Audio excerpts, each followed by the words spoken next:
എനിക്ക് രാവിലെ കൊണ്ടുപോകാൻ കറിയൊന്നും വേണ്ട. എനിക്ക് ലില്ലിക്കുട്ടി കറി കൊണ്ടുവരും. ഈ ലില്ലിക്കുട്ടിക്ക് അച്ചായനെ അത്രക്കിഷ്ട? സ്നേഹം കൊണ്ട് എനിക്ക് ഇരിക്കപ്പെടുന്നില്ല. എന്റെ ഫാനാ. ഓ, അച്ചായനോ? എനിക്ക് എന്റെ ആനയെ മാത്രം മതി. ഓ, പക്ഷെ ഇടയ്ക്ക് ഞാനൊന്ന് പെട്ടതാ. പെട്ടൂന്ന് എനിക്കും തോന്നിയതാ. എപ്പോ?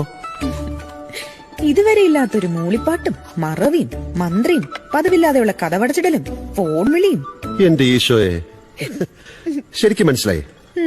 കൊല്ലം കുറെ ആയില്ലേ, ചലിച്ച മനസ്സിലാവും. എനിക്കെന്നല്ല, എല്ലാ ഭാര്യമാർക്കും മനസ്സിലാവും. നേരിട്ട് ബോധ്യപ്പെടാത്തത് കൊണ്ട് ചോദിച്ചില്ലെന്നേ ഉള്ളൂ. പക്ഷെ ആള് ലില്ലിക്കുട്ടിയല്ല കേട്ടോ. പിന്നെ ജൂലി.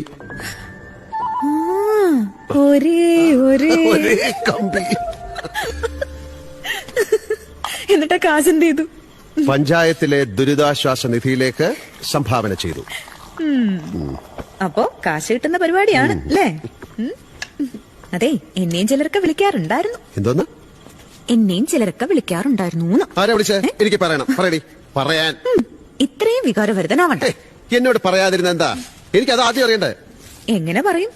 അരിച്ചൊക്കെ തലയെ കയറ്റി വെച്ച പോലെ ശ്വാസം മുട്ടി നടക്കുകയല്ലായിരുന്നു. ഭർത്താവല്ലേ. ഇപ്പൊ ആ ശ്വാസമൊക്കെ പോയി, മസിൽ പിടുത്തമൊക്കെ മാറി, നല്ല കുട്ടിയായി. ഇപ്പൊ നമ്മള് നല്ല ഫ്രണ്ട്സ്.